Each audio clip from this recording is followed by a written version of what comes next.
भगवान मिलते हैं, कितना परिश्रम करना पड़ता है। तो राम लक्ष्मण जी ने कहा तो फिर तो काय अयोध्या वालों को मुश्किल में मिलते हैं, लेकिन जनकपुर वालों को काय बिना बुलाए मिल जाते हैं। बड़े जतन के बाद अवधपुर नप दशरथ घर आए, और जनकपुरी का भाग्य तो देखो आगे बिना बुलाए। जनकपुरी का भाग देखो बिना बुलाए आ गए, हमें कोई परिश्रम करना पड़ा। देखने का कितना बड़ा प्रताप है, कहा तुम्हारे भैया में क्या प्रताप है जो अकड़े खड़े हो। उसने कहा हमारे भैया के चरणों में ऐसा प्रताप है कि पत्थर नारी बन जाती है। तो सभी सखियों ने कहा लक्ष्मण जी चुप रहना, अब किसी से मत कहना। सखियों ने कहा क्यों ना कहेंगे। लक्ष्मण जी ने कहा क्यों ना कहें, हमारे भैया ने चरण रखा और नारी बन गई। तो कितनी सुंदर बात सखियों ने कहती है। सखियों ने कहा लक्ष्मण तुम्हारे भैया के चरणों में कोई प्रताप नहीं है, अगर चरणों में प्रताप होता तो अयोध्या से लेकर के जनकपुर के पहले न जाने कितने पथरा मिले होंगे, और सब में पैर रखा होता नारी बन जाते।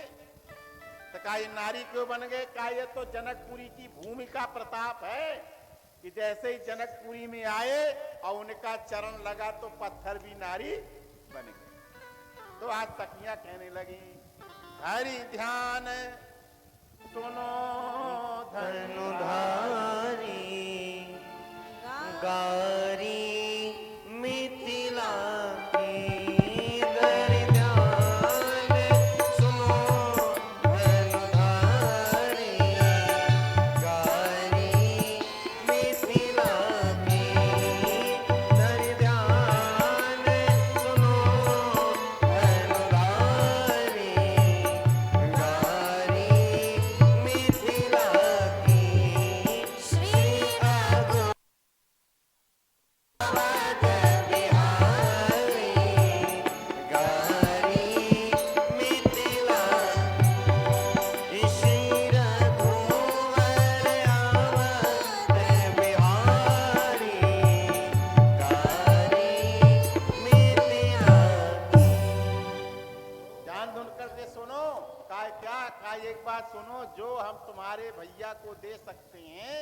संसार में कोई नहीं दे सकता। लक्ष्मण जी ने कहा हे भगवान, कहा संसार में कोई दे ही नहीं सकता। सखियों ने कहा कोई नहीं दे सकता। तो कहा ऐसी कौन सी चीज है तुम्हारे पास जो तुम हमारे भैया को दे सकती हो और दुनिया में कोई नहीं दे सकता। कहा कोई नहीं दे सकता, हमारे पास है वो चीज, हम दे सकते हैं। तो लक्ष्मण जी ने पूछा अच्छा बताओ क्या दे सकती हो। तो सारी सखियों ने कहा हम तुम्हारे भैया को गारी देंगी, गारी। बताओ दुनिया में कोई गारी देगा भगवान को? भगवान को कोई गाड़ी दे सकता है? कहा नहीं दे सकता। तो कहा गाड़ी क्यों देगी? कायन लगे हम सरे हजे सारी गारी मिथिला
राम जी ने कहा क्यों झुक जाए? तो उन्होंने कहा ससुराल में झुका जाता है सखियों ने कहा ससुराल में झुका जाता है, ऐसी परंपरा होती है। तो राम जी ने कहा ऐसी तो कोई परंपरा हमने नहीं सुनी है कि ससुराल में झुका जाता है, ऐसी कोई परंपरा नहीं है। तो सखियों ने हंसते हुए कहा राम जी एक बात बताओ, तुम्हें कैसे पता चला कि ससुराल में झुका नहीं जाता है? इसके पहले तुम्हारा कोई ब्याह हुआ है क्या जो तुमको पता चले कि ससुराल में झुका जाता है कि नहीं? अब राम जी बेचारे चुप, तो लक्ष्मण जी लगे वकालत करने। लक्ष्मण जी ने कहा है सखियों जरा ध्यान से सुनो, हमारे भगवान जो है भैया राम है, भगवान है, अनेकों जन्म लिए हैं इन्होंने, किसी जन्म में ब्याह हुआ होगा, इनको पता होगा ससुराल में नहीं झुका जाता। तो सखियों ने कहा लक्ष्मण सुनो सावधान होकर के, कहा क्या? कहा हमें इनके सारे अवतारों की लिस्ट पता है और जितने अवतार लिए इन एक भी अवतार में ब्याह हुए नहीं है, और अगर ज्यादा टिपिर टिपिर करोगे तो ये भी बिना ब्याह की रह जाएगा, इसलिए झुक जाओ झुक जाओ। का इसके पहले बताओ 12 अवतार लिया ब्याह हुआ, मत्स्य अवतार लिया ब्याह हुआ, कुर्म अवतार लिया ब्याह हुआ, नरसिंह अवतार लिया ब्याह हुआ। का इसके पहले अभी अभी परशुराम अवतार है, उसमें भी ब्याह नहीं हुआ। बामन परशुराम बपुधरी मीन कमठ सुकर। का इसके पहले जितने भी अवतार हैं एक भी अवतार में ब्याह नहीं हुआ। और राम जी झुक जाओ, और नहीं तो ये भी ब्याह बिना ब्याह के रह जाओगे, कुंवारे रह जाओगे, झुक जाओ। अब बड़ी समस्या, राम जी ने कहा लक्ष्मण मामला गड़बड़ हो रहा है, अब क्या किया जाए? लक्ष्मण जी ने कहा भैया चाहे ब्याह हो चाहे ना हो, लेकिन झुकना नहीं। अब झुकने वाला मामला तो नहीं हो सकता है, ये रघुवंशियों पर आ गई बात। अंत में मैया सीता स्वयं लक्ष्मण जी के मन ही मन बात करने लगी, और लक्ष्मण जी ने कहा क्यों लालाजू? अब देखो एक बात और सुनो, भाभियां अगर अपने देवर से प्रेम से बात कर देना तो फिर देवर पूरा गोबर उठा करके फेंक आए। प्रेम से बात कर दे, अकड़ के बात न करो। और सीता मैया ने बड़े प्रेम से कहा लक्ष्मण हमारी बात सुनोगे? लक्ष्मण ने कहा बिल्कुल भाभी, आपकी बात न सुनेंगे तो किसकी सुनेंगे? तो कहा एक काम करो। कहा क्या करो? कहा तुम शेष नाग के अवतार हो? कहा हाँ वो तो है। तो कहा एक काम करो, तुम्हारे भैया लंबे हमें छोटी। कहा फिर? कहा ऐसा करो धरती उठा दो तो हम भी उठ जाएंगे। लक्ष्मण जी ने कहा भाभी बड़ी समस्या है। कहा क्या समस्या है? कहा एक तो पहली बार मांगा और वो भी ऐसा मांगा कि बड़ी समस्या है। कहा क्या समस्या है? कहा मैया हम धरती तो उठा देंगी, लेकिन धरती जैसे ही उठाएंगे वैसे भैया राम भी तो उठ जाएंगे। अगर राम उठ जाएंगे तो तुम तो ज्यों की त्यों खड़ी हो, जयमाला तो पहन नहीं सकते। अब क्या? अंत में उन्होंने कहा कोई रास्ता निकालो। लक्ष्मण जी ने कहा अभी रास्ता निकालते। और लक्ष्मण जी गए, भैया राम जी भरे दरबार में खड़े हुए हैं, और लक्ष्मण जी गए और भरे दरबार में राम जी के चरणों में लेट गए, दंडवत प्रणाम कर दिया। और जैसे ही चरणों में लेटे तो राम जी ने कहा ये लक्ष्मण ये कौन सा नाटक है तुम्हारा? ये बताओ, ये कोई अभी प्रणाम करने का समय? ये प्रणाम करने का समय? सामने सीता जयमाला लिए, सखियां सब सामने खड़ी है, पूरा राज दरबार खड़ा है, और तुम हो कि प्रणाम कर रहे हो, दंडवत प्रणाम कर रहे हो। खड़े हो जाओ, खड़े हो जाओ। लक्ष्मण जी ने कहा भैया हम है डंडा, और डंडा तभी खड़ा होता है जब उसको पकड़ के खड़ा किया जाए। डंडा अपने आप खड़ा नहीं हो सकता। क्यों? लक्ष्मण जी है डंडा और राम जी है झंडा। तो कहा जब तक आप पकड़ के नहीं उठाओगे तब तक काम चलेगा नहीं। राम जी ने मन ही मन कहा लक्ष्मण यही समय प्रणाम करने को मिला था। अंत में राम जी ने जैसे ही लक्ष्मण जी को उठाने के लिए झुके, और जैसे ही झुके वैसे ही सीता मैया ने जयमाल पहना दिया और गोस्वामी जी कहने लगे गावई छवि अवलोक सहेली, गावई छवि अवलोक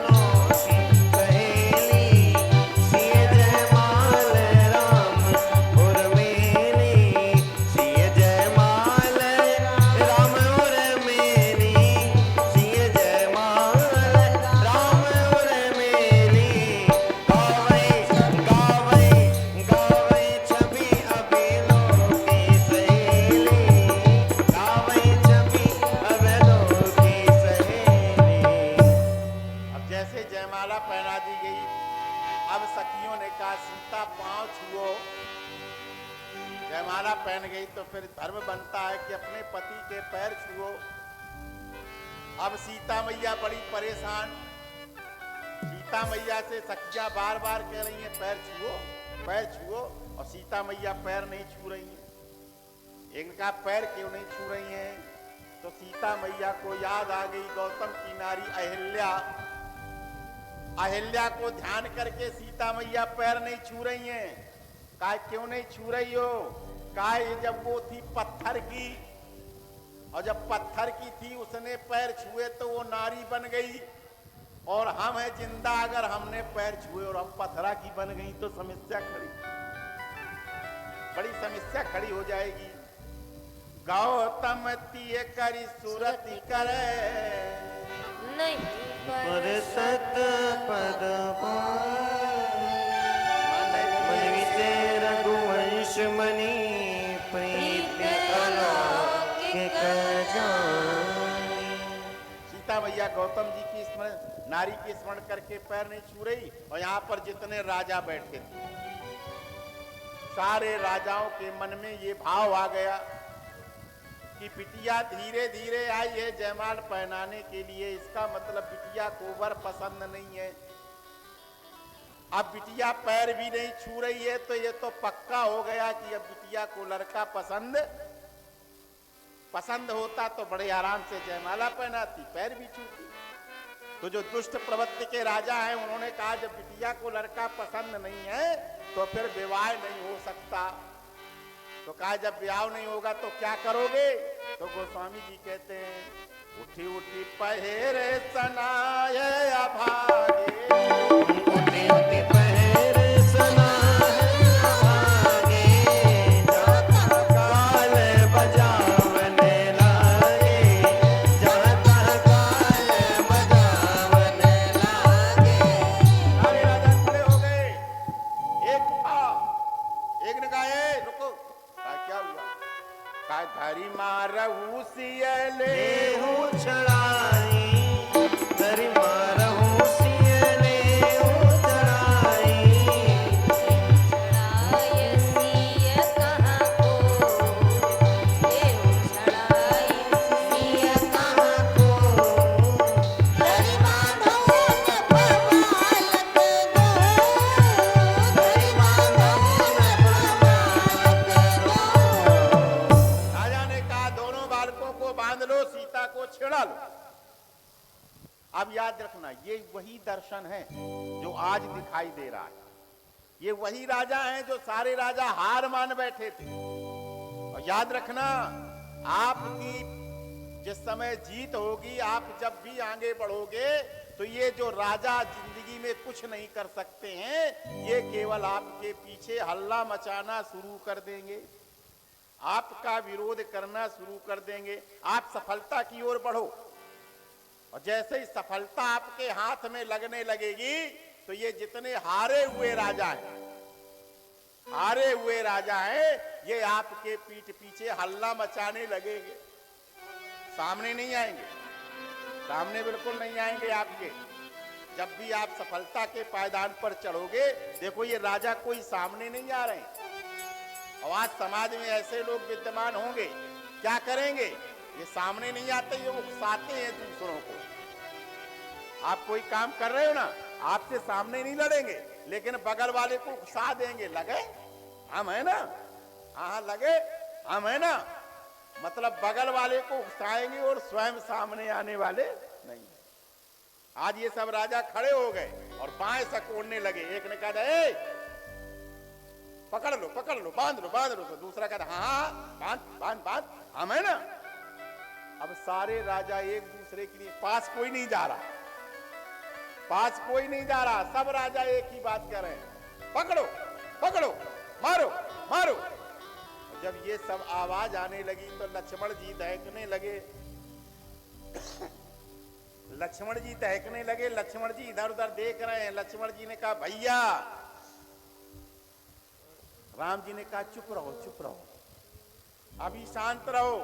कहा भैया हम शांत हैं इसीलिए ये बोल रहे हैं, और अगर हम बोलेंगे तो ये कोई नहीं बोलेगा। तो राम जी ने कहा देखो यहाँ पर सारे विश्व के राजा बैठे हैं, और अगर अभी हमने कोई युद्ध कर दिया तो यहीं पर सारा विश्व युद्ध हो जाएगा। हमारा उद्देश्य है रावण को मारना, हमारा उद्देश्य कुछ और है। और याद रखना प्यारे भाई बहनों, ये जीवन का सूत्र है। अगर हमारा लक्ष्य बड़ा हो तो हमें छोटी मोटी बातों पे उलझना नहीं चाहिए, उनसे बचाव करके आगे निकल जाना चाहिए। ये समझदारी कहती है। अगर हम उसी में भड़ गए तो हमारा विकास रुक जाएगा। राम जी ने, लक्ष्मण जी ने कहा फिर क्या करें महाराज, कैसे बात बनेगी? राम जी ने कहा बात बन जाएगी। और देखो इतना राजा परेशान करने लगे कि गोस्वामी जी कहने लगे पूरी जनकपुरी में खरबर मच गया, सारी जनकपुरी में खरबर हो गया और कोलाहल सुना गया। और जैसे ही कोलाहल होने लगा तो उसी समय सीता जी को सखियां लेवा गई, और सखियां लेवा गई और सारे जनकपुरी वासी सब मिलते हैं महीपन गारी, सब मिलते हैं महीपन गारी, घर भर देखी विकल घर भर देखी विपल नारी। हड़बड़ हो गया, चारों तरफ हल्ला होने लगा। और जब हल्ला होने लगा तो माताएं बहनें कुछ नहीं कर सकती, केवल माताओं बहनों का सबसे बड़ा हथियार होता है गारी। ये मुंह से बकना शुरू कर देंगी, इतनी गारी देंगी, इतनी गारी देंगी कि कोई सुन ही नहीं पाए। अब जनकपुर वासी उन राजाओं को गारियां देने लगी जो राजा परेशान करते। और जब इतना खरभर हो गया तब राम जी से लक्ष्मण जी ने कहा भैया कुछ करो। राम जी ने कहा हाँ कुछ करेंगे। देखो एक बात और ध्यान रखना प्यारे भाई, जब ऐसी विषम परिस्थिति आ जाए तो क्या करना चाहिए, इस प्रसंग से सीख लो। हमें आगे बढ़ना है, हमारे आसपास दुश्मनों का हल्ला मच रहा है, चारों तरफ दुश्मन घेरे हुए हैं। ऐसी परिस्थिति पर हमें क्या करना चाहिए, ये इस प्रसंग से सीख लो। आप कभी पराजित नहीं हो सकते, आपको कोई भी नीचे नहीं गिरा सकता। और ये सूत्र भी कहता है कि आपके सामने जितने लोग हाथ जोड़ेंगे उतने ही आपके पीछे भौंकने वाले भी होंगे, उतने ही पीछे होंगे। जरा देख लो, भगवान श्री राम ने धनुष तोड़ा और सभी लोग भगवान के सामने हाथ जोड़ने लगे, जय जयकार करने लगे। लेकिन जितने लोग जय जयकार कर रहे हैं उतने ही उनके पीछे भौंकने लगे, उतने ही ज्यादा उनकी बुराइयां लोग करने लगे।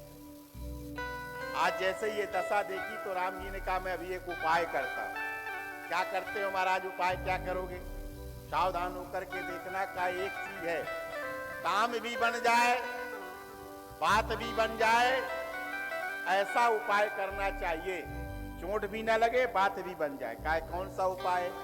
एक बड़ा सुंदर दृष्टांत दिया गया है, हम सबके लिए प्रेरणादायक है।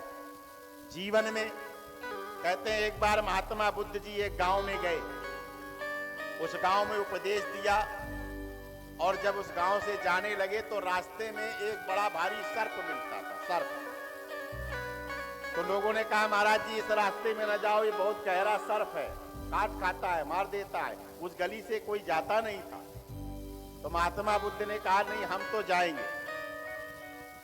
और वो उसी रास्ते पे गए तो सर्प खड़ा हो गया, और सर्प जैसे ही काटने के लिए खड़ा हुआ तो महात्मा बुद्ध ने कहा कि अब तक बिगाड़ी है, अब कब सुधारोगे? इतने जन्मों से बिगड़े हो, काट काट करके खा रहे हो, अब कब तक बिगड़े रहोगे? अब तो सुधरोगे। सर्प की बात समझ में आ गई। याद रखना, पहले के समय पर सांप भी भाषा समझते थे, अब तो इंसान भी इंसान की भाषा नहीं समझ रहा। संत ने समझाया, सांप मान गया। क्या हुआ? कहे महाराज गुरु बना लो। बन गए, चेला बन गए। दक्षिणा में क्या मांगा? गुरुदेव ने दक्षिणा में कहा सुनो अब आज से काटना बंद कर दो, काटना बंद कर दो। सर्प ने कहा जी गुरुदेव काटना बंद। अब सर्प ने काटना बंद कर दिया। रास्ते में बड़ा भारी सर्प था। एक दो दिन बाद वहां से कुछ बालक देखे, सर्प पड़ा हुआ था, काट नहीं रहा था। तो बालकों ने दूर से पत्थर मारा, सर्प कुछ नहीं बोला। तो बालकों का हौसला बना और पास में चले गए। अब लकड़ी पकड़ के उसको कोचने लगे, सर्प कुछ नहीं बोला। अब उसकी द्याव छेदने लगी। सर्प कुछ नहीं बोला। अंत में बालकों ने सर्प को पकड़ लिया। सर्प कुछ नहीं बोला। बालकों ने भी क्या किया, सर्प का झूला बना लिया। सावन का महीना है, पकड़ के उसमें झूलने लगे। सर्प की हड्डी पसुरी टूटने लगी, लेकिन सर्प कुछ नहीं बोला।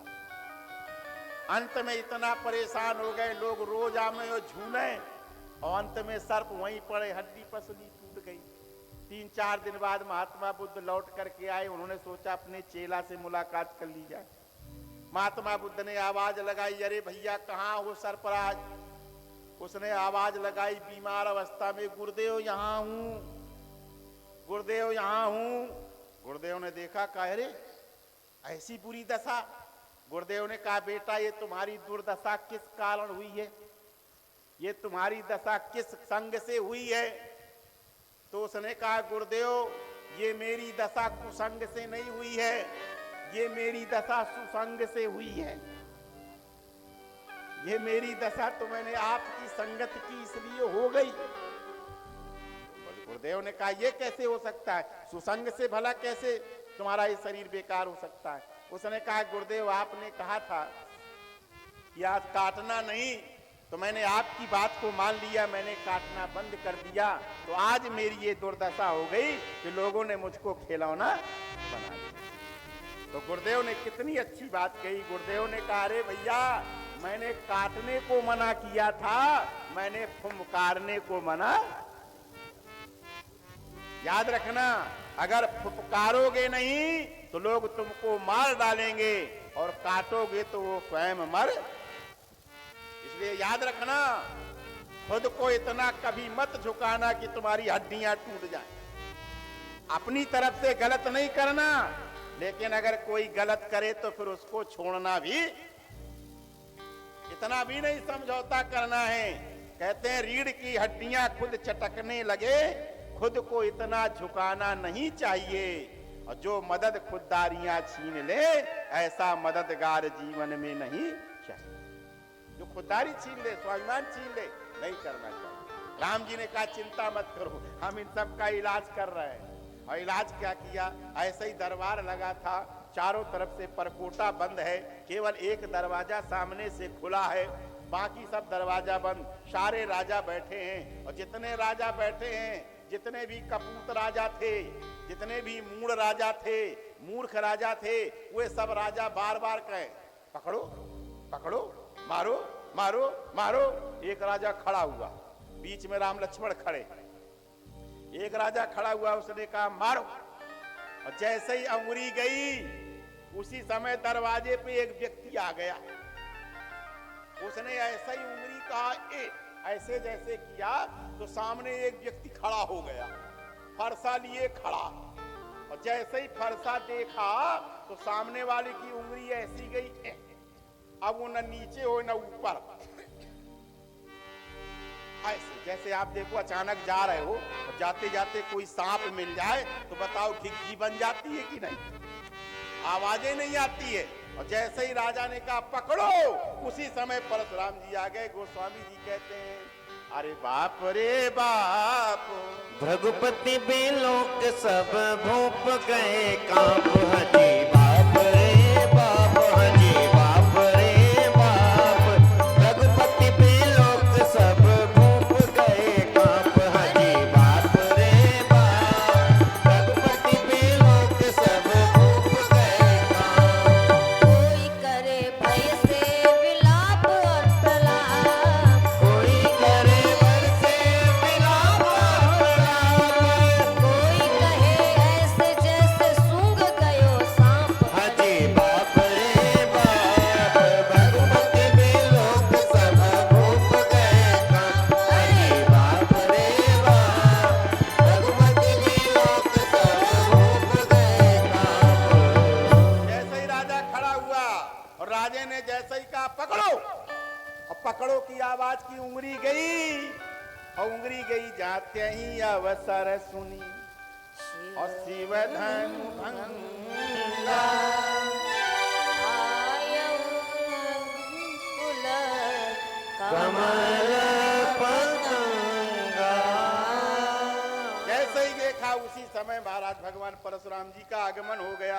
अब परशुराम जी का आगमन हो गया, जो जरा दृश्य देखना, जो राजा उंगली उठाए था वो उंगली ऊपर की ऊपर उठी हुई है, अब नीचे नहीं आ रही ना ऊपर आ रही, ऐसे कर रहा है,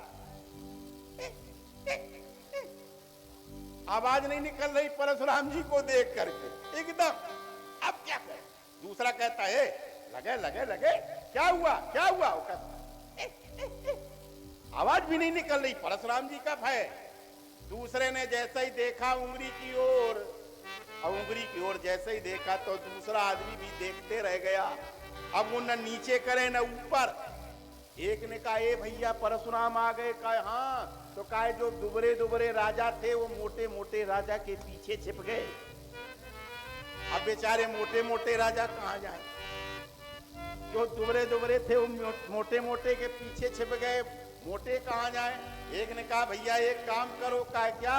कहा परशुराम जी है, प्रणाम करो प्रणाम करो। तो एक व्यक्ति कहने लगा जो प्रणाम करने जाएगा गर्दन झुकाएगा, पता नहीं वापस लौट के आएगा कि नहीं आएगा। बड़ी समस्या है। कहा फिर क्या करें? प्रणाम तो करना पड़ेगा।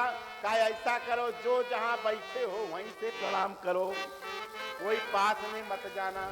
तो क्या किया? पितु समेत कही कही निज नाम, करने लगे सब दंड प्रणाम। पितु समेत कही कही निज नाम, करने लगे सब दंड प्रणाम। पितु समेत कही कही निज नाम, करने लगे सब दंड प्रणाम। सारे राजा अपने अपने पिता का नाम लेकर के प्रणाम करने, दंडवत प्रणाम करने। परशुराम जी को कोई मतलब। परशुराम जी किसी को सहज में देख ले तो ऐसा लगता था कि अब मेरी जान अब बचने वाली। अगर किसी को देख लें कि मैं फलाने का पुत्र प्रणाम करता हूं और ऐसे देख लें तो वो समझ जाता था मेरी जिंदगी की सांसें पूरी, अब नहीं कुछ होने वाला। खैर यहाँ दर्शन पूरा हुआ और इसके बाद गोस्वामी जी कहते हैं जनक बहोरिया सिर नावा, सिय पुराए राम करावा। जनक बहोरिया सिर नावा, जनक बहोरिया सिर नावा। सिय बुलाए प्रणाम करावा, सिय बुलाए प्रणाम करावा। जनक जी आए, जनक जी ने प्रणाम किया और इसके बाद सीता को बुलाया और सीता को बुला के प्रणाम कराया। और जैसे ही सीता जी को देखा परशुराम जी ने आशीर्वाद दे दिया। और जब आशीर्वाद मिल गया तो पूरे जनकपुरवासी बड़े प्रसन्न हो गए। सब लोग प्रसन्न हो गए कि अब सीता को तो आशीर्वाद दे दिया है, अब कोई खतरा नहीं, आशीर्वाद मिल गया है, कोई खतरा नहीं। अब सीता जी तो चली गई। अब विश्वामित्र जी ने सोचा राम जी को आशीर्वाद कैसे दिलावें? सीता को तो मिल गया लेकिन राम जी को मिलना चाहिए। विश्वामित्र जी बड़े चतुर हैं। उसी समय विश्वामित्र जी आए राम जी के पास में। देखो मिलने का तरीका, पहले विश्वामित्र जी मिले और मिल करके विश्वामित्र जी परशुराम जी के गले लगे। और देखो जब कोई गले लगता है तो बताओ एक हाथ दब जाता है कि नहीं दब जाता? गले लगेंगे तो एक हाथ तो उसका दब ही जाएगा। और विश्वामित्र जी इतने चतुर थे, विश्वामित्र जी ने फरसा वाला हाथ दाब लिया, फरसा वाला हाथ दाब लिया। विश्वामित्र मिले पुनियाई, पद सरोज मेले दो भाई। विश्वामित्र मिले पुनियाई, विश्वामित्र मिले पुनियाई। पद सरोज मेले दो भाई, पद सरोज मेले दो भाई। विश्वामित्र जी आए और आकर के जैसे ही परशुराम जी से गले मिले तो फरसा वाला हाथ दाब लिया। कहा क्यों दाब लिया? कहा अभी हम राम जी को लामे, लक्ष्मण को लामे और प्रणाम करामे। अगर धोखे से किसी ने कह दिया यही है यही यही है यही और फरसा चल गया तो मामला गड़बड़ हो जाएगा। कहा फिर? कहा राम जी से, कहा राम जी जब तक हम फरसा पकड़े हैं तुम आओ प्रणाम करो, फरसा चलने नहीं देंगे। आज बगल में खड़े हैं, राम जी आए, लक्ष्मण जी आए, प्रणाम किया, और जैसे ही प्रणाम किया गोस्वामी जी ने देखा, परशुराम जी ने जैसे ही राम जी को देखा और परिचय दे दिया ये कौन है, और जैसे ही देखा राम जी को तो राम ही चिताए रहे हरिलोचन रूप अपार मार मद मोचन, राम चिताए रहे थकिलोचन, राम चिताए रहे थकिलोचन, रूप अपार मार मद मोचन, रूप अपार मार मद मोचन। जैसे ही राम जी को देखा थकित हो गए प्यारे भाई। यह है भगवान का प्रताप। याद रखना, परशुराम जी जब तक अखंड को देख रहे हैं तब तक क्रोध नहीं आ रहा। राम जी को देखा बड़े प्रसन्न हो गए। दीन असीत जानी फल जोटा, राम लखन दशरथ के चितय रहे थकिलो लोचन रूप अपार मार मद मोचन। राम जी को देख करके, अपार रूप को देख करके प्रसन्न हो रहे। देखो ये जब तक आप अखंड को देखोगे तब तक हमारे जीवन में क्रोध आने वाला नहीं है, और जब हम खंड देख लेते हैं तो फिर क्रोध आ जाता। जैसे आप ही बताओ, आपके सामने पूरा गिलास रखा है तो क्या आपको गिलास को देख के क्रोध आएगा? नहीं आएगा। और जब वो गिलास टूट जाएगा तब क्रोध आएगा। यानी इसका मतलब है कि क्रोध व्यक्ति को तभी आता है जब वो काम बिगड़ जाता है। यानी क्रोध भूत पर आता है आदमी को। और याद रखो, जो बीते हुए पर क्रोध करे, बताओ उसको ज्ञानी कहोगे कि मूर्ख कहोगे? जो चीज बीत गई है, आप एक बात बताओ, गिलास टूट गया है, 500 का नोट फट गया है, अब उसके बाद उस पर तुम गुस्सा कर रहे हो, तो बताओ तुम्हें ज्ञानी कहेंगे कि मूर्ख कहेंगे? यही चिंतन का विषय है। ये संसार भूत है, और ये संसार में कोई चीज बनती बिगड़ती है और हम क्रोधित हो जाते हैं, तो समझ जाइएगा हमारे अंदर ज्ञान का भाव। अरे जो बिगड़ गया है बिगड़ गया है। क्रोध भूत पर आता है, काम वर्तमान पर आता है, और लोभ भविष्य पर। ये काम क्रोध लोभ तीन है, लेकिन तीनों का बंटवारा है। लेकिन याद रखना, जो क्रोध भविष्य के लिए आता है वो निर्माण के लिए होता है, और जो को क्रोध भूत के लिए किया जाता है वो विनाश के लिए होता। अब एक बात बताओ, सब्जी में नमक ज्यादा पड़ गया और तुमने गुस्सा किया, उठा के थाली दही मारी, तो ये बताओ ये क्रोध तुम्हारा अच्छा है? नहीं। जो चीज बिगड़ गई उस पर क्रोध नहीं करना, लेकिन हाँ अब आगे भविष्य में बिगड़ने ना पावे इसका तुम्हें सुधार। गलतियां सबसे होती हैं, याद रखना। करे जो ना कभी गलती उसे भगवान कहते हैं, करे जो हाँ कभी गलती उसे भगवान कहते हैं, करे जो भूल कर गलती उसे इंसान कहते हैं,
वो भगवान होता है। लेकिन याद रखना, अगर इंसान है तो उससे कभी ना कभी गलती होगी। लेकिन याद रखना, गलती करना अपराध नहीं है, लेकिन गलती का सुधार ना करना ये सबसे बड़ा अपराध होता। हम इंसान हैं, गलती हो गई। अरे गलती विश्वामित्र से भी हुई है, गलती देवराज इंद्र से भी हुई है। लेकिन याद रखना, विश्वामित्र ने गलती एक बार की तो फिर लेकिन दोबारा फिर वो गलती नहीं। इंद्र ने गलती की लेकिन फिर दोबारा उसने गलती नहीं की। तो याद रखना, हमसे गलती हो जाए कोई बात नहीं है, लेकिन दोबारा वो गलती नहीं होनी चाहिए। यहां पर एक दर्शन आया प्यारे भाई बहनों, जैसे ही देखा अखंड को देख रहे, राम को देखा क्रोध नहीं आया और राम से दृष्टि हट गई, अखंड से दृष्टि खंड पर आ गई तो क्रोध आ गया। क्रोध आ गया। गोस्वामी जी कहते हैं, जैसे ही जनकलाल जी ने पूछा ये क्या कारण महीप सब आए, राजाओं बताओ जरा ये क्यों आए हैं सब राजा एक एक करके। अब सारे राजाओं की धड़कन बढ़ गई, सारे राजाओं की धड़कन पड़ गई। जैसे जनक से पूछा, ए जनक ये जरा बताओ का क्या, का ये राजा सब क्यों इकट्ठा हुए हैं। तो राजा जनक ने जैसे ही पूरा समाचार सुनाया और जैसे ही सुनाया तो उसी समय गोस्वामी जी कहते हैं, सुनत बचन फिर अनत निहारे, देखे चाप खंड महिंद्रारे, सुनत बचन फिर अनत निहारे, सुनत बचन फिर अनत निहारे, देखे चाप खंड महिंद्रारे, देखे चाप खंड महिंद्रारे। से बोले बचन कठोरा, कछुरड़ जनक धनुष कह तोरा, अतिरिस बोले बचन कठोरा, अतिरिस बोले बचन कठोरा, कहूँ जनक धनुष कह तोरा, कहूँ जनक धनुष कह तोरा। जैसे ही सुना, बगल में देखा धनुष टूटा हुआ, जैसे ही देखा तो क्रोध आ गया। काय क्रोध कितना आया, काय आती से बोले और बचन कठोरा, कठोर वचनों से बोले, हे जनक कहू जड़ जनक धनुष कह। हे जनक जरा ये बताओ धनुष किसने तोड़ा। जड़ जनक, देखो ज्ञानी को जड़ कहा जा रहा है, क्यों? क्योंकि क्रोध है। और याद रखना, जब व्यक्ति के जीवन में क्रोध होता है तो वो असली बात को समझ नहीं पाता। दूसरे शब्दों में ये कहा गया, मानो जनकलाल जी से पूछना चाहते हैं, है जनकलाल तू तो ज्ञानी है, इस धनुष को तोड़ने वाले की जड़ बताओ, जड़ किसने तोड़ा। और अगर तुमने नहीं तोड़ा, एक काम करो, जिसने भी तोड़ा है उसको मुझे दिखाओ, जरा दिखाओ किसने तोड़ा है। बेगी दिखावे मूरनत आजू, उलटई मही जालई तब राजू, बेगी दिखाए मूरनत आजू, उलटई मही जालई तब राजू, दिखावा मूरनत आजू, उलटई मही जालई तब राजू। जल्दी दिखाओ मुझको, उस व्यक्ति को जल्दी दिखाओ। अब सारे राजा परेशान, सारे राजाओं ने कहा भगवान जनकलाल जी बोल नहीं रहे हैं, और जनकलाल जी ने बोल नहीं रहे, अगर किसी ने इशारा कर दिया कि ये तो हमारा तो काम समाप्त हो गया। अब क्या करें, जब नहीं बोले तो कहा मैं तुम्हारी पृथ्वी को उलट दूंगा जहां तक राज्य है। एक व्यक्ति ने परशुराम जी से कहा महाराज होश में हो कि नहीं हो। कहा क्या है, कहा ये बताओ क्या पूरी पृथ्वी उलट दो ये तो समझ में आती है, लेकिन तुम केवल जनकपुरी पलट दोगे, उलटाऊं मैं जहां लगी तब राजू, ऐसा कैसे हो सकता है। तो याद रखना ये सूत्र की बात है प्यारे भाई बहनों। संसार में 5 पुरी ऐसी हैं जो पृथ्वी से अलग है, पृथ्वी में होते हुए भी पृथ्वी से अलग हैं। काय कौन कौन सी हैं? काय अयोध्या, मथुरा, माया, काशी, कांची, यवन, ये पुरियां अलग हैं, ये पृथ्वी से अलग हैं। इसीलिए वो कह रहे हैं उलट वो मही और जहां लगी तब राजू, जहां तक तुम्हारा राज्य मैं उसको पलट दूंगा पूरी पृथ्वी के लिए। और जैसे ये शब्द आया, परशुराम जी से कुछ भी नहीं बोल रहे हैं, सारे लोग सब पछताने लगे और सब लोग भगवान परशुराम जी का स्वभाव जानते हैं। और जैसे ही देखा और इतना तक कह दिया कि अगर जिस व्यक्ति ने धनुष तोड़ा है वो व्यक्ति या तो स्वयं उठ करके चला आवे, और अगर वो नहीं आता है तो पूरी समाज उसको छोड़ करके चली जाए। और अगर ऐसा नहीं हुआ तो फिर एक काम करेंगे। क्या करोगे? न तो मारे जय है सब राजा, नहीं तो सब राजा मारे जाएंगे। अब राजाओं की झटका खोला। राजाओं ने कहा, हे गणेश जी भगवान, हम जब धनुष तोड़ने गए थे, देखो ये सारे राजा अपने अपने भगवान से नाराज थे, क्योंकि सबने चले इष्ट देवन सिर नाई, सबने भगवान को सिर नवाया ताकि धनुष हमसे टूट जाए। और जब हमारा धनुष नहीं टूटा तो सब भगवान से गुस्सा होते, और होता भी है। जो भक्त भगवान की पूजा करता है ना, माताएं बहनें शंकर जी रोज ढारती हैं, और इनका काम ना बने तो सबसे पहले शंकर जी को गरियाती है, सबसे पहले उन्हीं को गाली देंगी कि हम तुम्हारी इतनी पूजा करें, इतना सब कुछ करें, हमारा ये काम नहीं। तो सारे राजा यही कहने लगे कि गणेश जी भगवान, तुमने धनुष नहीं तोड़वाया, तुम बहुत बेकार हो, हम तुम्हारी पूजा नहीं करेंगे। लेकिन जैसे ही परशुराम जी आए तो सारे राजाओं ने कहा, हे भगवान, आप जो करते हो बहुत अच्छा करते हो। एक ने कहा, क्यों? कहा, अगर आपने कहीं धनुष तोड़वा दिया होता तो फिर परशुराम जी से कौन निपटता? धनुष अगर कहीं हमने तोड़ दिया होता तो ये आज हमारी मुंडी तोड़ देते।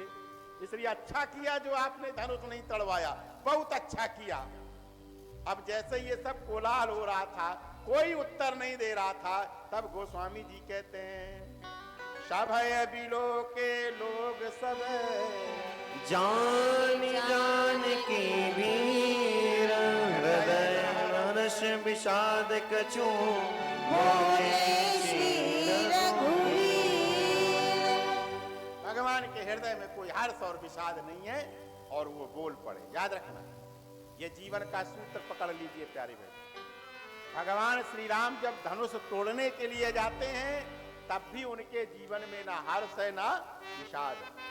याद रखना, जब कोई संपत्ति मिल जाए, प्रभुता मिल जाए, सफलता मिल जाए तो इतराना नहीं, और जब कहीं तुम असफलता मिल जाए तो फिर घबराना। ये जीवन का सूत्र है।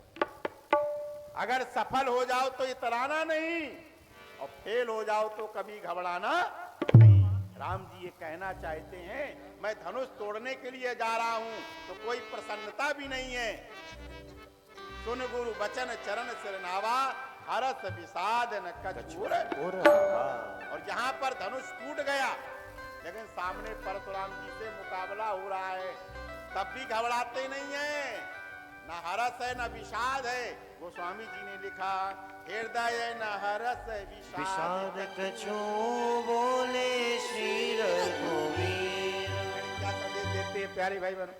राम कथा मानो ये सिखाना चाहती है, जीवन में परिस्थिति चाहे जैसी हो, लेकिन आपके चेहरे की मुस्कान नहीं जानी चाहिए। अरे भाई, ये समस्याएं आती हैं और जाती हैं, लेकिन हम स्वयं उस समस्या का कोई कारण नहीं बनेंगे। और याद रखना, जो आज है वो कल नहीं रहेगा, जो कल था वो आज नहीं है।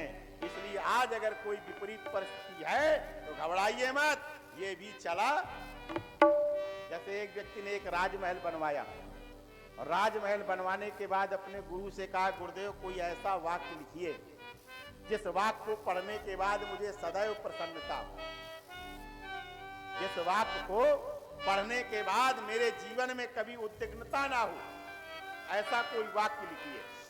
सफलता मिल जाए तब भी और असफलता मिल जाए तब भी। तो गुरुदेव ने कहा ठीक है, आप अपने प्रवेश गेट पर एक वाक्य लिखवा दो। क्या? यह भी नहीं रहेगा। सब देखिए, यह भी नहीं रहेगा। तो जो आज है यह भी नहीं रहेगा, जो आगे यानी समस्या है तो यह भी नहीं रहेगी, और सफलता है तो यह भी नहीं। दोनों में एक स्थिति पर जियो मुस्कुरा, और हमेशा जब भी संसार में जियो तो न सर झुका के जियो और न मुंह छुपा के जियो, न सर झुका के जियो और न मुंह छुपा के जियो, न सर झुका के जियो और न मुंह छुपा के जियो। गमों का दौर भी आए, गमों का दौर भी आए, तो मुस्कुरा के जियो और न सर झुका के जियो, न सर झुका के जियो और न मुंह छुपा के जियो। प्यारे भाई बहनों, हर परिस्थिति में न सर झुका के जियो और ना मुंह छुपा के जियो। गमों का दौर भी आए तो मुस्कुरा करके मुस्कुरा के जियो। और राम जी सामने खड़े हो गए, परशुराम जी खड़े हैं, और जैसे ही राम जी ने कहा, अब लोग बड़े प्रसन्न हो गए। सारे राजाओं ने कहा ले और कर ले ब्याह, और कर ले। अब राम जी खड़े हैं और राम जी ने हाथ जोड़ करके कहा परशुराम जी से, क्या बोले? नाथ संबोधन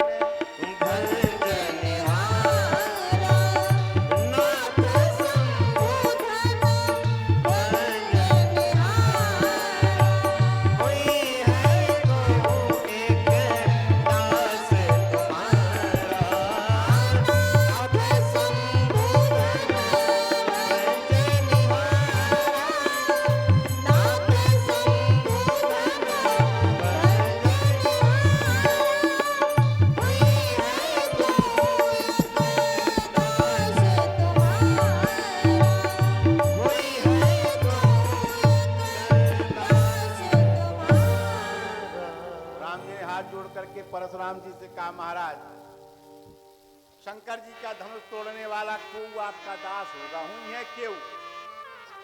अब शब्द क्या कह रहे हैं? केऊ। तो जितने राजा थे थर थर कांपने लगे। राजाओं ने कहा, हे भगवान, धनुष तोड़ने वाला भी मौजूद है, धनुष तोड़वाने वाला भी मौजूद है, और जिसने धनुष तोड़ा है वो कह रहा हुई है केऊ।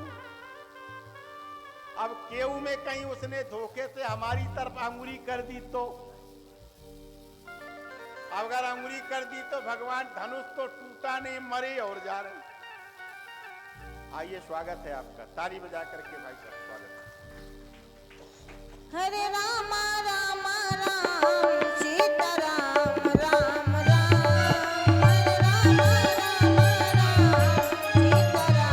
राम सीता राम राम राम, सीता राम राम राम राजा राम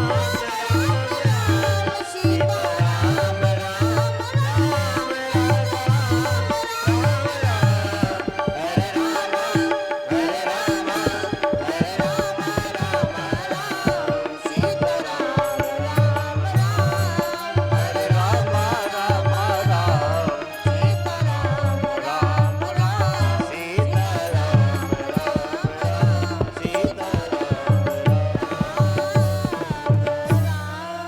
जैसे ही शब्द कहा कि आपका कोई दास होगा, वैसे ही परशुराम जी ने कहा, सेवक सो जो करे सेवकाई, हरि करनी करे करिया लड़ाई, सुनहु राम जिहि शिव धनु तोरा, सहस बाहु सम सोरि पुमोरा।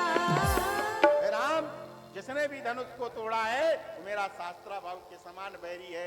एक काम करो, या तो वो समाज को छोड़ दे या फिर समाज उसको छोड़ दे, दो में से एक काम करो, नहीं तो फिर एक काम होगा।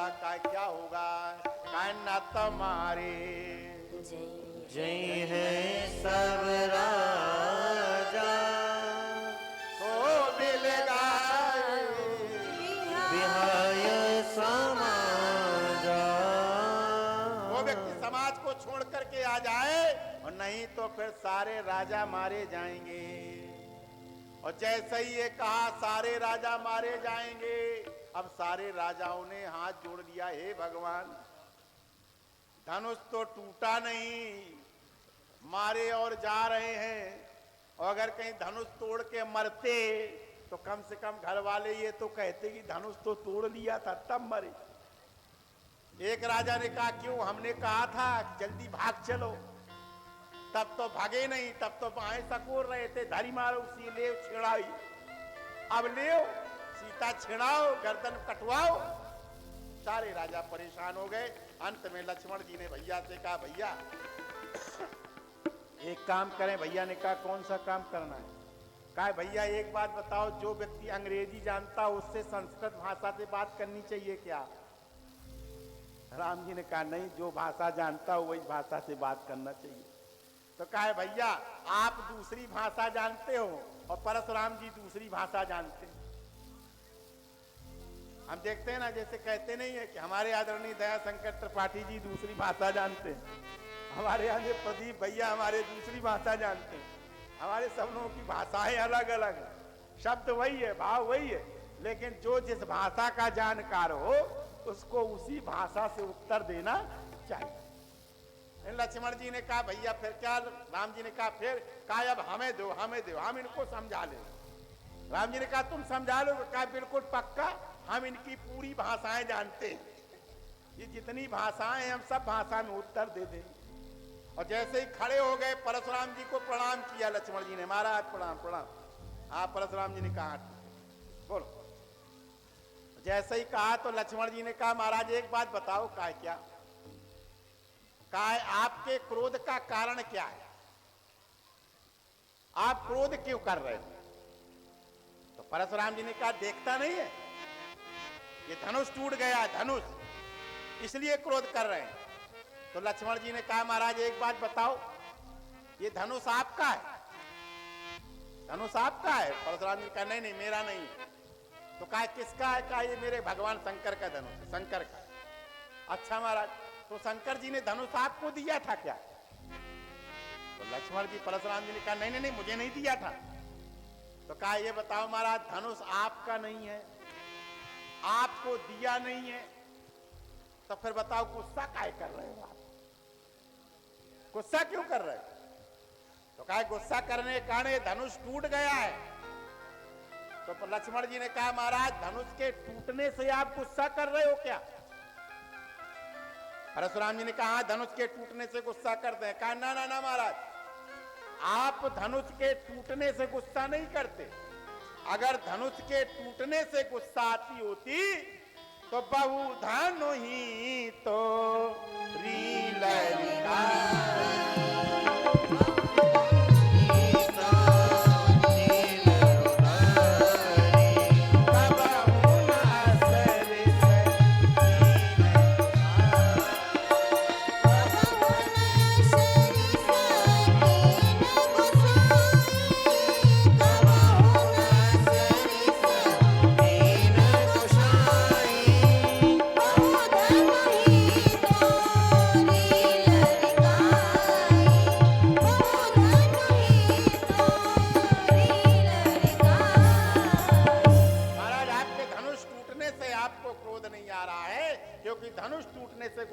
तो हमने अनेकों धनुषा तोड़ी हैं, बचपन से धनुष ही तोड़ते चले जाते हैं, आप चाहे जब फरसा लेके आ जाते। तो कहा फिर क्रोध क्यों आ रहा है? लक्ष्मण जी ने कहा क्रोध का एक कारण है, दूसरा कोई कारण नहीं। याद रखना, हमें भी जीवन में क्रोध तभी, ये जो लक्ष्मण परशुराम का संवाद है ये जीव और शिव का संवाद है। ये जीव की जो प्रवृत्ति है, हमारी आपकी जो प्रवृत्ति है, वही प्रवृत्ति परशुराम जी के अंदर विद्यमान है। कहा महाराज क्रोध का कारण धनुष टूटना नहीं है, क्रोध का कारण है धनुष पर ममता। जो धनुष पर हमारी ममता है ना, ये ममता हमेशा पक्षपात करती है, ममता कभी समता में रहने नहीं देती है। और याद रखना, तब कहते हैं जिसके जीवन में ममता होती है महाराज उसके जीवन में एक प्रभाव हो जाता है। क्या होता है? तो गोस्वामी जी कहते हैं ममता के ही कर यस नसा, ममता के ही करे यस मत सरकार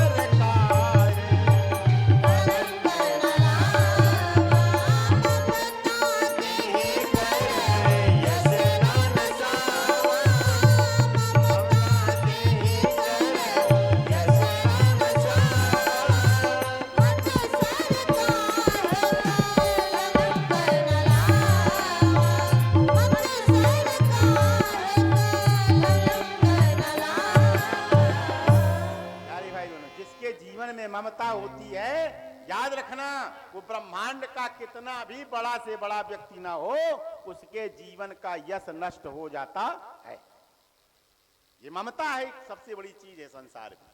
और महाराज आपके जीवन में ममता हो गई है, यही तो है बोले परस धरई अपमाने। एक ने कहा अपमान क्या कर दिया लक्ष्मण जी ने? कहा अपमान यही कर दिया कि परशुराम जी जैसे त्यागी के जीवन में भी ममता का पक्षपात लग गया। और जो त्यागी विरागी हो उसके जीवन में ममता कैसी? तो महाराज जैसे कहा ममता समता नहीं लाती, कहा कैसे यश नष्ट कर दिया? जरा विचार करके देखना। आगे आने वाले राम कथा में हो या भागवत कथा में प्रसंग हो, दोनों कथाओं में आप देख लेना, कैकेयी जैसी नारी ना हुई है ना होगी, भूतो ना भविष्यति, लेकिन कैकेयी जैसी नारी के जीवन में ममता आ गई तो आज दुनिया में कोई भी अपनी बेटी का नाम कैकेयी नहीं रखता। ममता पक्षपात करती है। कैकेयी के जीवन में यही तो ममता आ गई कि सुता ही राज राम मही बनवास,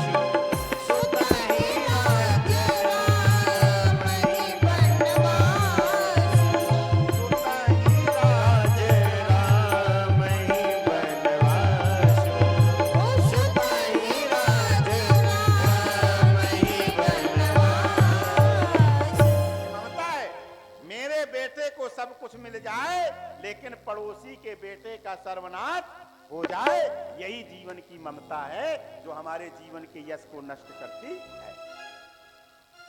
ममता कई कर यश न नसावा, कैकेयी का नाम कोई नहीं लेता। आगे प्रसंग आए, महाभारत में गंधारी है, गंधारी के जैसी सती नारी न हुई है ना होगी। जिसको पता लग गया कि मेरा पति अंधा है तो उसने खुद अपनी आंखों में पट्टी, और उस गंधारी के जीवन में एक कमी हो गई। याद रखो, वो कमी ना होती तो दुनिया में गंधारी की पूजा होती। उस गंधारी के जीवन में भी ममता आ गई और उस ममता ने क्या किया, यह जानते हुए भी कि मेरा बेटा दुर्योधन गलत कर रहा है, इसके बावजूद भी दुर्योधन को बुलाया और कहा बेटा सारे कपड़े उतार के मेरी आंखों के सामने खड़े हो जाओ, मैं तुम्हें वज्र का। ममता है, अपनी सारी साधना सारी तपस्या अपने गलत काम करने वाले बेटे को बचाने में लगा दी। तो आज दुनिया में कोई भी मां अपनी बेटी का नाम गंधारी नहीं रखता। यश नष्ट हो जाएगा महाराज, आपका इस धनुष पर ममता है। और दूसरी चीज और है, देखो जिसके जीवन में ममता होगी उसके जीवन में दो काम होंगे, दो काम होंगे, तीसरा नहीं हो सकता। कौन सा काम होगा? वो स्वामी जी कहते हैं ममता को दाद कहा जाता है, दाद। और दाद आप जानते हो, जिसके दाद हो जाती है जब तक उसको खुजलाते हैं बड़ा आनंद आता है, और जैसे ही उसे खुजलाना बंद कर देते हो तो उतने ज्यादा वो कल्लाती है, उतने ज्यादा होती है। कहा यही ममता है। अगर हमारे जीवन में ममता होगी तो जब तक वो हमारे मन का काम करेगा तो पप्पू के पापा बहुत अच्छे हैं, और जिस दिन मन का काम बंद हो जाएगा तो कहेंगे दुनिया में इनसे ज्यादा खराब कोई। ये ममता है, ममता दाद ईर्ष्याई, ममता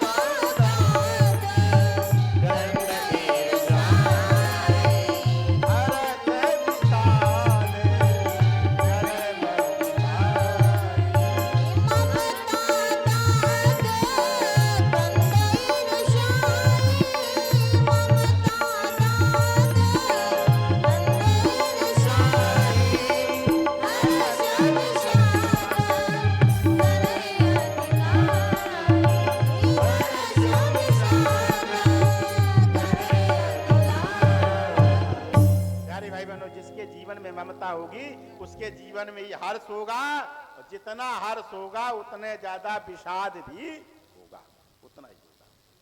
इसलिए महाराज लक्ष्मण जी ने कहा कि महाराज ये धन पर ममता के हेतु ममता का कारण बता दो। और जैसे ये शब्द कहा, आइए नारायण साहब, जैसे ये शब्द कहा तो गोस्वामी जी को लिखना पड़ा, लक्ष्मण जी से परशुराम जी नहीं बोले, लक्ष्मण जी से परशुराम जी नहीं बोले, लेकिन एक काम किया, जरा चमत्कार देखना, ये हम लोग भी करते हैं। जिस व्यक्ति को जिस चीज का अहंकार होता है वो हमेशा वही चीज समाज में दिखाता है। जो परशुराम जी कर रहे हैं वो हम और आप भी करते हैं, जरा रिजल्ट करना, अनुभव करना।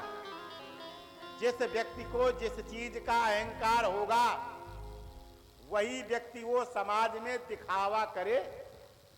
जैसे किसी के पास राइफल होती है ना, तो राइफल की ताकत होती है तो फिर सब जगह राइफल लिए घूमता रहता है।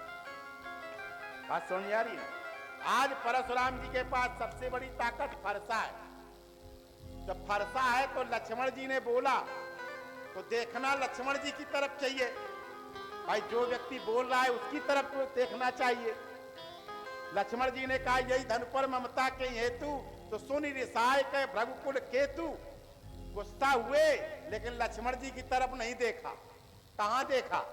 कहा बोले अचितई परश की ओरा, बोले चितई परश की ओरा, रे साथ सुने सभावन मोरा, बोले चितई परश की ओरा, बोले चितई परश की ओरा, रे सठ सुने हुई सभावन मोरा, रे सठ सुने हुई सभावन मोरा। बोलो, जो परशुराम जी करते हैं हम और आप भी करते हैं कि नहीं करते? जैसे हमारे पास कोई हथियार हो तो हम क्या कहते हैं? देख रहा है, ठोक दूंगा, कहते हैं कि नहीं कहते? जिस चीज का ताकत होती है, देखता नहीं है मेरे पास ये, मैं ये हूं, वही परशुराम जी भी कह रहे हैं। परशुराम जी ने फरसा की तरफ देखा और इसलिए देखा कि जैसे हम इधर को नजर घुमाए तो बोलो आप सब भी वहीं को देखोगे कि नहीं? जहां को हम देखेंगे वहीं आप भी देखोगे। लेकिन बाहरी लक्ष्मण, परशुराम जी फरसा की तरफ देख रहे हैं, लक्ष्मण जी फरसा की तरफ नहीं देख रहे हैं। जब नहीं देख रहे तब परशुराम जी को और ताव आया। परशुराम जी ने कहा ए, तू देख नहीं रहा है? लक्ष्मण जी ने कहा नहीं देख रहा हूं। तो परशुराम जी को अपने मुख से कहना पड़ा। क्या कहा? कह परस बिलो के वहीं पर कुमारा, परश बिलो के वहीं पर कुमारा, परस बिलो के वहीं पे कुमारा, परश बिलो के छेद बिहारा। ए राजा के लड़के फरसा देख, फरसा देख। लक्ष्मण जी ने कहा महाराज तुम तब वहीं तक खड़े हो जब तक मैं फरसा नहीं देख रहा हूं। देखने का फरसा नहीं देख रहे हो तो फिर क्या देख रहे हो? कहा लक्ष्मण जी ने कहा महाराज मैं फरसा नहीं देख रहा हूं। और तुम फरसा क्यों दिखा रहे हो? कहा मैं फरसा इसलिए दिखा रहा हूं कि मैं इससे काटता हूं, मारता हूं, इसी से काटूंगा। तो लक्ष्मण जी ने कहा ये बताओ महाराज आप काटना जानते हो? कहा हाँ यही से काटता हूं मैं, यही के कंठ कुठार नदी ना। तो लक्ष्मण जी ने कहा एक बात बताओ, आपने गणित पढ़ी है? परशुराम जी ने कहा गणित का क्या काम? कहा युद्ध में मार काट होती है? कहा हाँ होती है। तो कहा फिर गणित में भी काट होती है, मार काट होती है कि नहीं होती? कहा हाँ होती है। तो कहा गणित पढ़ी है? कहा पढ़ी है। तो कहा गणित में ये बताइए आपने भाग पढ़ा है? परशुराम जी ने कहा पढ़ा है। तो कहा जब भाग दिया जाता है तो क्या होता है? कहा एक संख्या होती है, एक भाग होता है, एक भागफल होता है, एक भाजक होती है। कहा हाँ। तो कहा महाराज जब भाग दिया गया और भाग देते देते कोई एक संख्या बच जाती है, और जब बच जाती है तो उस संख्या को क्या कहते हैं? क्या कहते हैं? परशुराम जी ने कहा उस संख्या को शेष कहते हैं। एक शेष बचा, दो शेष बचा, तीन शेष बचा, शेष कहते हैं। तो कहा उसको शेष क्यों कहते हैं? परशुराम जी ने कहा वो कटता नहीं है ना, इसलिए शेष कहते हैं। अरे वो भाग देते देते वो संख्या कटती नहीं है ना, इसलिए शेष कहते हैं। तो लक्ष्मण जी ने कहा बस महाराज, ये बताओ जब तुम गणित का शेष नहीं काट पाते हो तो ये फरसा से असली शेष काट पाओगे क्या? इसलिए मुझको ये फरसा मत दिखाओ, क्योंकि मैं तो असली शेष हूं, मैं कहां से कटने वाला हूं, इसलिए मैं फरसा नहीं देख रहा। परशुराम जी ने कहा देख फरसा मेरे हाथ में, ये फरसा मेरे हाथ में है। तो लक्ष्मण जी ने कहा महाराज सावधान, ये फरसा आपके हाथ में है, ये आपको दिख रहा है, लेकिन आपका हाथ जिसके हाथ में है वो मेरे हाथ में है, वो मेरे हाथ में है। अच्छा एक बात बताओ, जो चीज तुम्हारे हाथ में है तो चलाओ चल जाएगी, लेकिन ये हाथ जिसके बल पे चलता है अगर वही लुंज हो जाए तो बोलो, अगर हाथ जिसकी ताकत से चल रहा है वही ताकत चली जाए तो बताओ ऐसे हो जाओगे कि नहीं? काय हो जाएंगे। तो परशुराम जी से लक्ष्मण जी ने कहा सुनो, ये फरसा तुम्हारे हाथ में है और तुम्हारा हाथ जिसके हाथ में है वो मेरे हाथ में है, मेरे हाथ में है, मैं इसलिए फरसा नहीं देख रहा हूं। परशुराम जी ने कहा नहीं मैं चलाऊंगा। लक्ष्मण जी ने कहा नहीं मानते तो चला के देखो, जो तुम्हारे हाथ में है वो चलेगा और जो तुम्हारा हाथ जिसके हाथ में है मैं उसको पकड़े हूं वो चलाने नहीं देगा। परशुराम जी ने प्रयोग किया और फरसा चलाया लेकिन नहीं चला। फरसा चला रहे हैं लेकिन हाथ नहीं चल रहा। गोस्वामी जी कह रहे हैं बाह्य न हाथ है गहरे से छाती, हाथ नहीं बह रहा है, हाथ हिल ही नहीं रहा है, अब छाती चल रही है, अब फरसा कैसे चले? यानी लक्ष्मण जी ये संकेत करना चाहते हैं कि इस संसार में तुम जो भी कुछ चला रहे हो ना, तो ये भूल जाओ कि तुम चला रहे हो, तुमको जो चला रहा है उसको याद, तुमको चलाने वाला कोई और है। आज ही हाथ चल रहा है, पैर चल रहा है, बुद्धि चल रही है, सारा काम चल रहा है। तुम ये मत भूलो कि ये मैं चला रहा हूं, मुझको चलाने वाला तो कोई और जिस दिन उसको याद रखोगे, पकड़ लोगे, तो फिर दुनिया में फिर तुम्हारा कोई बाल बाका करने वाला। समय की एक गति है प्यारे भाई बहनों। ये लक्ष्मण परशुराम संवाद कई राम कथा में होता है तो पूरे 9 दिन का संवाद होता है।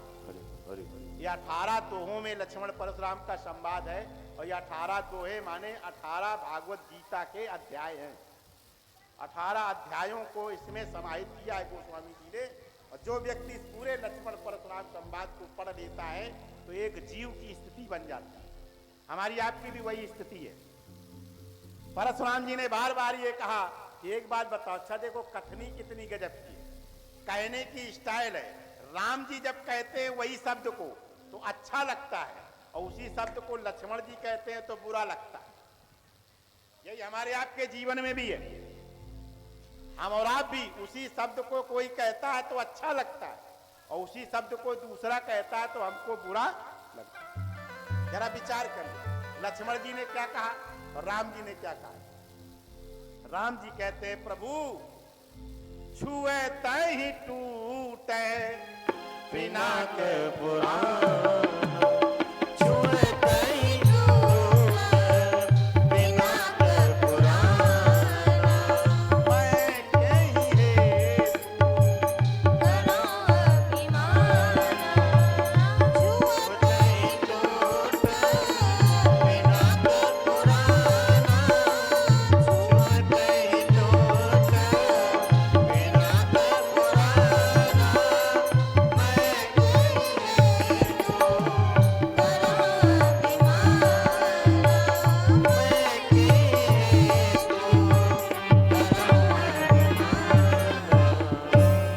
राम जी कह रहे हैं, आदरणीय श्रीवास्तव राम जी कह रहे हैं कि छूते ही टूट पिनाक पुराना, मैं कहीं हेतु करूं अभिमाना। महाराज मैं कैसे अभिमान कर लूं? काय क्यों? ये 10,000 राजा नहीं तोड़ पाए और तुमने तोड़ दिया तो अभिमान की बात नहीं है। तो राम जी कितना सुंदर बात कह रहे हैं। कहा राम जी ने कहा महाराज एक राजा का किला था और उस किले पर हजारों लोगों ने प्रहार किया, वो किला नहीं टूटा। वो किला जीर्ण शीर्ण अवस्था में था। लेकिन एक बार एक गड़रिया भेड़ चरा रहा था और भेड़ चराते चराते गया और जा करके वो जा रहा था, उसने किले की दीवार पे इसे हाथ रख दिया और जैसे ही हाथ रख दिया तो किला भड़बड़ा के टूट गया। तो ये बताओ महाराज, वो गड़रिया ने तोड़ा कि वो किला का समय आ गया था टूटने? उसकी क्या औकात की किला तोड़ देगा? और वो तो महाराज समय आ गया था, मैंने छू लिया, वो टूट गया।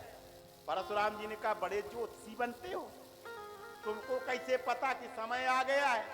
तुमने कहा, महाराज मुझे पता नहीं था, मेरे गुरुदेव को पता था। मेरे गुरुदेव को पता था कि इसके धनुष के टूटने का समय आ गया है। कहा क्यों?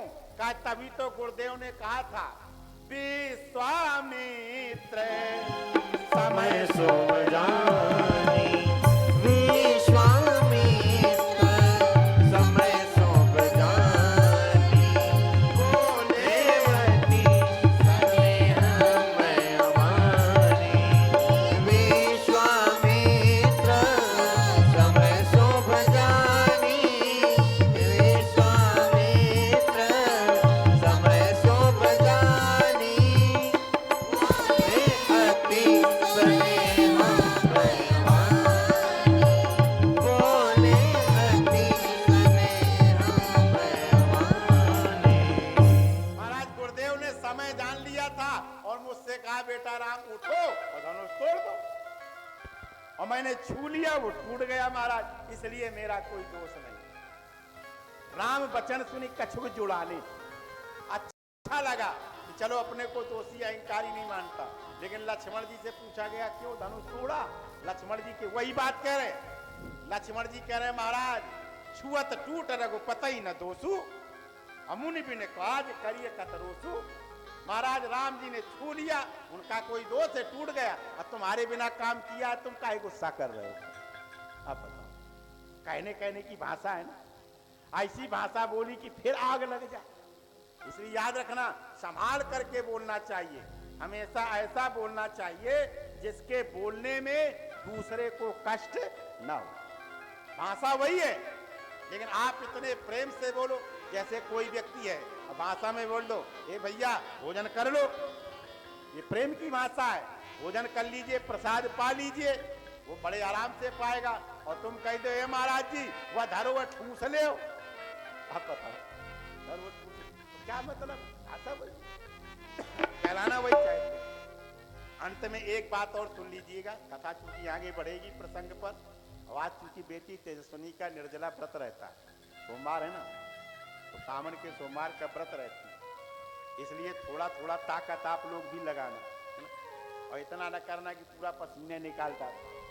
तो यहाँ पर मैं कथा को बता रहा था, आपसे निवेदन करते हुए कि एक बात और सुन लीजिए, जो जीव में और भगवान में होती है। परशुराम जी का एक गुण और भी है, जो हमारा आपका भी है। ये टून कम करो, आर्गन की टून कम करिए, ये माइक से तेज नहीं होना चाहिए। तो परशुराम जी ने एक शब्द कहा जो हमारे आपके जीवन में भी यही होता है। परशुराम जी कहते हैं, दुनिया में केवल एक है राम रहेगा, दूसरा राम नहीं रहना चाहिए। बोलो, यही हमारी आपकी भी पहचान है कि नहीं? कि जो हम हैं, अब हमारे जैसा कोई दूसरा नहीं होना चाहिए। बोलो, है कि नहीं? हम जिस क्षेत्र में हैं, उस क्षेत्र में हमारे जैसा कोई मुकाबला वाला नहीं होना। बोलो, ये प्रवृत्ति हमारी है कि नहीं है? जो परशुराम जी की है वही हमारी भी है। और अगर कोई मुकाबला करता है तो हम कहते हैं, पहले हमको हरा, इसके बाद बुंदेलखंड केसरी का खिताब। परशुराम जी ने कह दिया, राम एक काम करो।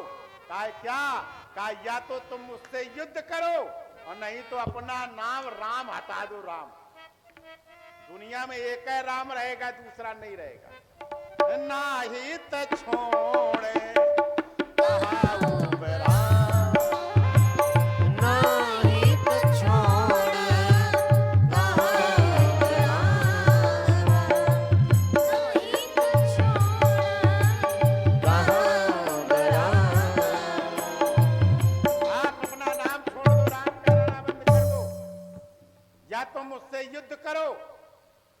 तो फिर अपना नाम राम कहलाना बंद कर दूं।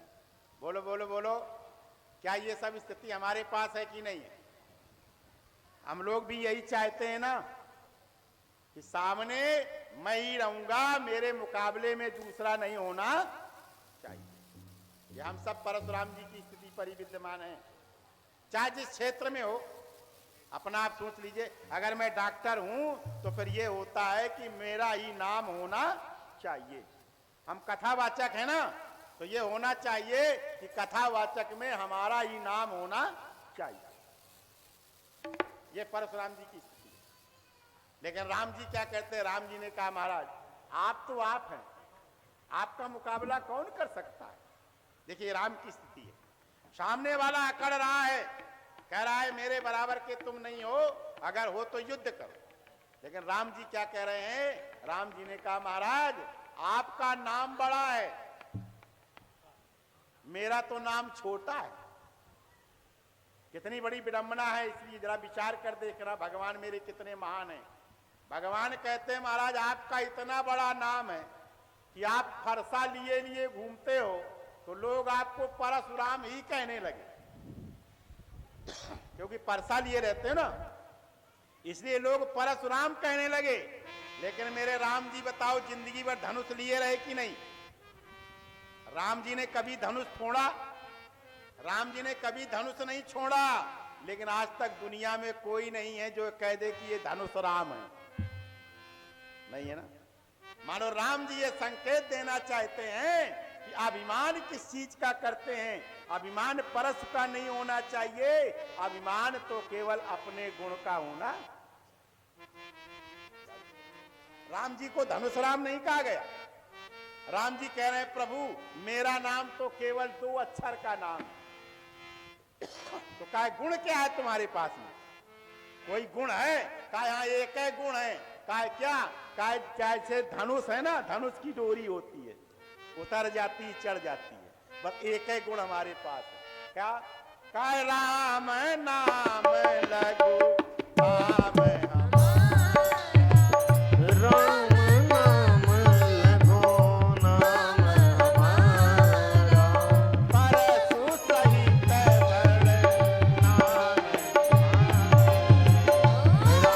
राम नाम लगो नाम हमारा, राम नाम लगो नाम हमारा, परसु सहित बड़ नाम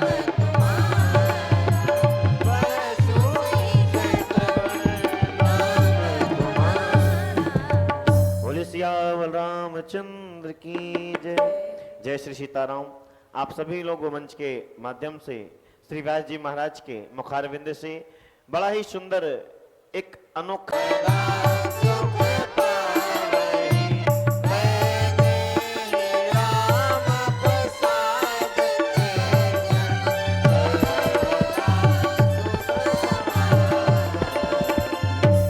भगवान शंकर कहते हैं, जो भी व्यक्ति भगवान के उपवीत व्याह है, उत्साह मंगल सुनीजे सादर वही। भगवान का यज्ञोपवीत विवाह उत्साह, ये मंगल का गान सुनेंगे और गाएंगे तो उनके जीवन में क्या होगा?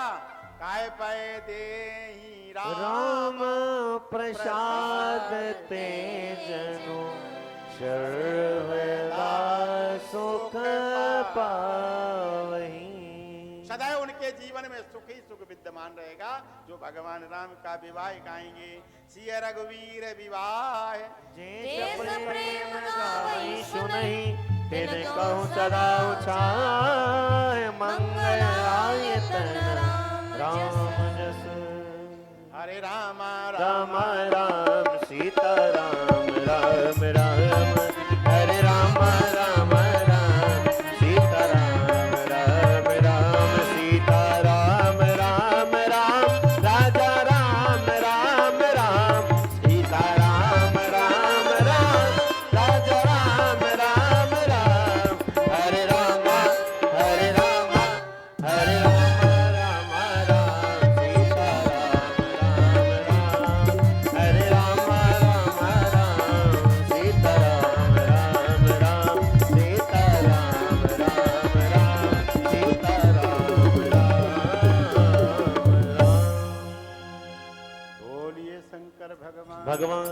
की जय। आगे की पावन कथा आप बेटी तेजस्विनी तिवारी के द्वारा सुनेंगे। कैसे भगवान के राज्याभिषेक की चर्चा होती है, कैसे रस भंग होता है। कथा थोड़ा बढ़ाते हुए आज काफी जगह तक पहुंचाने का प्रयास होगा, लेकिन इतनी तेज भी नहीं भागेंगे कि समझ में ना आवे। हाँ, ये भी तय।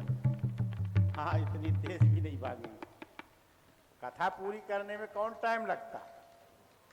हाँ, राज्याभिषेक करवाना वो 5 मिनट में करवा देंगे। भगवान श्री राम जी आए, अयोध्या में हुआ। एक बार राजा दशरथ बैठे, सबने कहा राम राजा युवराज बन जाए। वशिष्ठ के पास गए, घोषणा हो गई काल राम को राज्याभिषेक होगा। लौट करके आए, मंत्रा ने कई को समझाया, 2 वरदान मांग लिया। भरत का राज्य, राम को वनवास। राम जी वनवास गए, वहां चित्रकूट में निवास किया। सुमंत्राए, राम जी मर गए। दशरथ जी उनके वियोग में प्राण त्याग दिया।